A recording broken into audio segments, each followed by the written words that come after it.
السلام علیکم ناظرین، کیسے ہیں آپ سب؟ امید ہے آپ سب خیریت سے ہوں گے۔ آج کی ہماری اس ویڈیو کا موضوع قلعہ روہتاس کے بارے میں ہے۔ آج کی اس ویڈیو میں ہم جانیں گے کہ اس دیو ہیکل قلعے کو کب اور کس نے تعمیر کروایا اور کون سے بادشاہ نے اس کو مسمار کرنے کا حکم دیا۔ آپ سے گزارش ہے کہ ویڈیو کو آخر تک لازمی دیکھیں، اور جو دوست چینل پر نئے ہیں وہ چینل کو سبسکرائب کر لیں۔ آپ کا وقت ضائع کیے بنا ویڈیو کا آغاز کرتے ہیں۔ ناظرین اکرام، شیر شاہ سوری کا تعمیر کردہ قلعہ روہتاس 948 ہجری میں مکمل ہوا، جو پوٹوہار اور کوہستان نمک کی سرزمین کے وسط میں تعمیر کیا گیا۔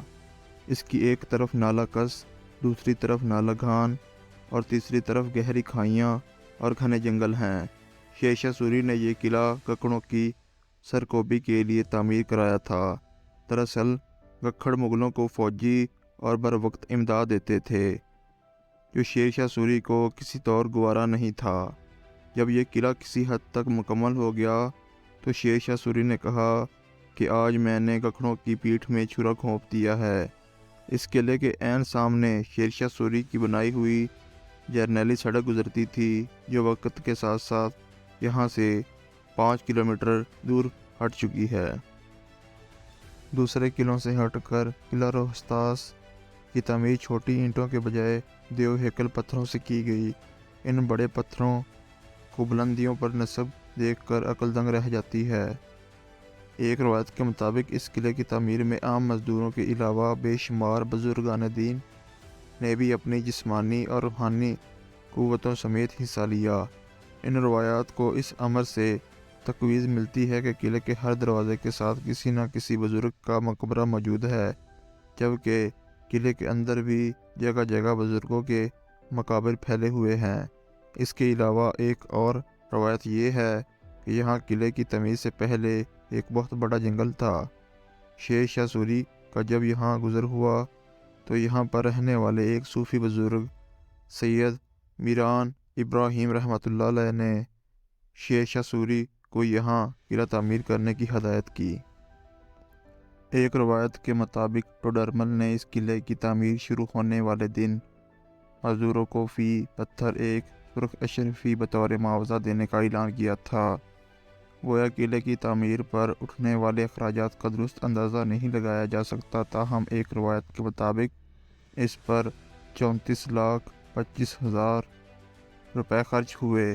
واقعات جہانگیری کے مطابق یہ اخراجات ایک پتھر پر کندہ کیے گئے تھے جو ایک زمانے میں قلعے کے کسی دروازے پر نصب تھا۔ قلعے کی تعمیر میں 3 لاکھ مزدوروں نے بیک وقت حصہ لیا اور یہ قلعہ 4 سال 7 ماہ اور 21 دن میں مکمل ہوا۔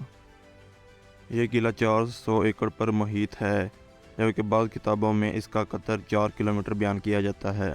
قلعے کی فصیل کو ان چٹانوں کی مدد سے ترتیب و تشکیل دینے کی کوشش کی گئی ہے جن پر یہ تعمیر کیا گیا۔ قلعہ اندرونی طور پر 2 حصوں میں تقسیم تھا، جس کے لیے ایک 1750 فٹ طویل دیوار تعمیر کی گئی تھی جو قلعے کے دفاعی حصے کو عام حصے سے جدا کرتی تھی۔ یہ ان قدیم روایتوں کا تسلسل تھا جن کے تحت فوجیوں کی رہائش شہر سے الگ رکھی جاتی تھی۔ قلعے کے جنگی حصے کی وسعت کا اندازہ اس بات سے لگایا جا سکتا ہے کہ عہد شیر شاہ میں توپ خانے کے علاوہ 40,000 پیدل اور 30,000 سوار فوجی ساز و سامان یہاں قیام کرتے تھے۔ قلعے میں 86 بڑے برج یا ٹاور تعمیر کیے گئے تھے۔ پانی کی فراہمی میں خود کفالت کے لیے 3 باولیاں بنائی گئی تھیں، ان میں سے ایک فوجی حصے میں اور باقی دونوں پانی کے 5 ذخیرہ گاہوں سمیت قلعے کے دوسرے حصے میں واقع تھیں۔ قلعے کے 12 دروازے ہیں جن کی تعمیر جنگی حکمت عملی کو مد نظر رکھ کر کی گئی تھی۔ یہ دروازے فن تعمیر کا نادر نمونہ ہیں۔ ان دروازوں میں ہزار خوانی دروازہ، خواص خوانی دروازہ، موری دروازہ، شاہ چانن دروازہ، طلاقی دروازہ، شیشی دروازہ، لنگر خوانی دروازہ، قابلی دروازہ، پٹیالی دروازہ، سہل دروازہ، پیپل والا دروازہ اور گھڑے والا دروازہ شامل ہیں۔ قلعے کے مختلف حصوں میں اس کے دروازوں کو بے حد اہمیت حاصل تھی اور ہر دروازے کا اپنا مقصد تھا، اور اس کی خاص وجہ تسمیہ بھی تھی۔ ہزار خوانی دروازہ صدر دروازہ تھا۔ طلاقی دروازے سے شیرشاہ سوری کے دور میں ہاتھی داخل ہوتے تھے۔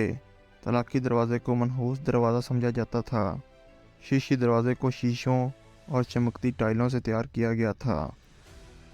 لنگر خوانی لنگر کے لیے استعمال ہوتا تھا۔ کابلی دروازے کا رخ چونکہ کابل کی طرف تھا، اس لیے اس کو کابلی دروازہ کہا جاتا تھا۔ سہل دروازہ سہل کی وجہ سے سہل کہلایا، جبکہ اس کو سہل دروازہ بھی کہا جاتا تھا کیونکہ حضرت سہل غازی کا مزار یہیں واقع تھا۔ گھٹیالہ دروازے کا رخ چونکہ گھٹیال پتن کی طرف تھا، اس لیے اسے یہ نام دیا گیا۔ اس طرح مختلف دروازوں کے مقاصد مختلف تھے اور ان کو مختلف کاموں کے لیے استعمال کیا جاتا تھا۔ 12 دروازوں میں سے ایک یعنی لنگر خوانی دروازہ براہ راست جنگی علاقے میں کھلتا تھا اور یہ دشمن کی فوجوں کے لیے ایک طرح کا جال تھا۔ اس دروازے سے گزر کر اندر آنے والے شخص فصیل کی برجیوں پر معمور محافظوں کے براہ راست نشانے پر آ جاتا تھا۔ اسی طرح خواص خوانی دروازہ دوہرا بنایا گیا تھا۔ مغربی سمت ایک چھوٹی سی ریاست علیحدہ بنائی گئی تھی جو چاروں جانب سے دفاعی حصار میں تھی۔ اس کے اندر جانے کا صرف ایک دروازہ تھا۔ اس چھوٹی سی ریاست کی بلند ترین مقام پر راجہ مان سنگھ کی حویلی تھی، جو مغل شہنشاہ اکبر کا سسر اور اس کی فوج کا جرنیل تھا۔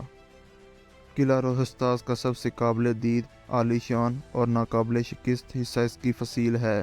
اس پر 68 برج، 184 برجیاں، 6881 ککھرے اور 8556 سیڑھیاں ہیں جو فن تعمیر کا نادر نمونہ ہے۔ اس کے برج صرف فصیل کی خوبصورتی ہی میں اضافہ نہیں کرتے بلکہ یہ قلعے کی مضبوط ترین دفاعی حصار میں بھی اہم کردار ادا کرتے ہیں۔ فصیل کی چوڑائی سب سے زیادہ ہے۔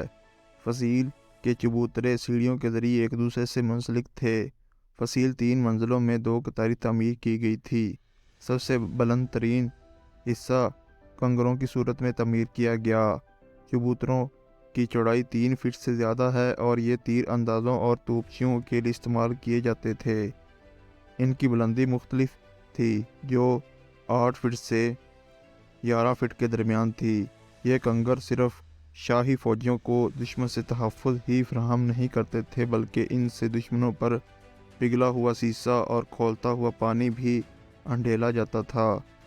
درمیانی چبوترے در حقیقت فوجیوں کے کھڑے ہونے کی جگہ تھی اور ان کی چوڑائی 4.5 فٹ سے 7 فٹ کے درمیان تھی، جبکہ چبوتروں کی آخری قطار کی چوڑائی 6.5 فٹ سے 8.5 فٹ کے درمیان تھی۔ یہ بات حیرت انگیز ہے کہ اتنے بڑے قلعے میں محض چند رہائشی عمارتیں تعمیر کی گئی تھیں۔ قلعے کی عمارتوں میں سے ایک عمارت کو شاہی مسجد کہا جاتا ہے اور چند باولیاں بھی بنائی گئی تھیں۔ بعد ازاں جب رنجیت سنگھ پنجاب پر قابض ہوا تو اس کے جرنیل کے لیے یہاں ایک حویلی تعمیر کی گئی۔ محلات کے نہ ہونے کے باعث مغل شہنشاہ اس قلعے میں آ کر خیموں میں رہا کرتے تھے۔ یہ قلعہ صرف دفاعی حکمت عملی کے تحت بنایا گیا تھا، اس لیے شیرشاہ سوری کے بعد بھی برسر اقتدار آنے والوں نے اپنے ٹھہرنے کے لیے یہاں کسی پرتعیش رہائش گاہ کا اہتمام نہیں کیا۔ قلعہ روہستاس دیکھنے والوں کو ایک بے ترتیب سا تعمیری ڈھانچہ نظر آتا ہے، حالانکہ حقیقت یہ ہے کہ شیرشاہ سوری نے اسے تعمیر کرتے ہوئے نقش نگاری اور خوبصورتی کی تصور کو فراموش نہیں کیا تھا۔ قلعے کے دروازے اور باش مسجد میں کی جانے والی میناکاری اس کا واضح ثبوت ہے۔ ہندوانہ طرز تعمیر کی پہچان قواسین قلعے میں جا بجا دکھائی دیتی ہے، جن کی بہترین مثال سہل گیٹ ہے۔ اسی طرح بھرے بھرے پتھر اور سنگ مرمر کے سلوب پر کندہ مختلف مذہبی عبارات والے کتبے خطاطی کے نادر نمونوں میں شمار ہوتے ہیں جو خط نسخ میں تحریر کیے گئے ہیں۔ خواص خوانی دروازے کے اندرونی حصے میں 2 سیلیں نصب ہیں، جن میں سے ایک پر کل شریف اور دوسری پر مختلف قرآنی آیات زندہ ہیں۔ شیشی دروازے پر نصب صلیب پر فارسی میں قلعے کی تعمیر کا سال 948 ہجری زندہ کیا گیا ہے۔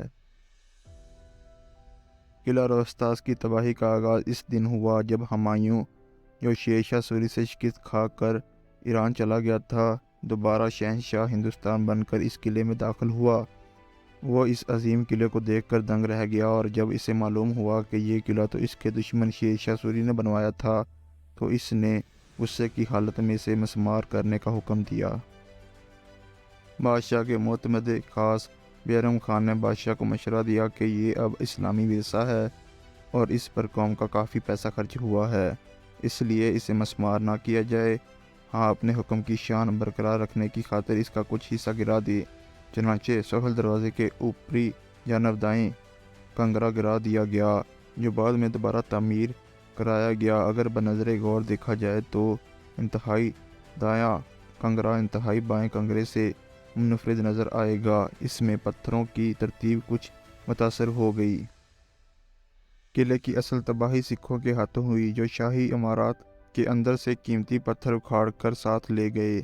مہاراجہ رنجیت سنگھ بھی طویل عرصے یہاں مقیم رہا، تاہم قلعے کی بنیادی ڈھانچے اور عمارتوں کو اس نے کوئی نقصان نہیں پہنچایا۔ اگر ہماری ویڈیو پسند آئی ہو تو اس کو لائک کر کے ہماری حوصلہ افزائی کریں اور دوستوں کے ساتھ شیئر کریں۔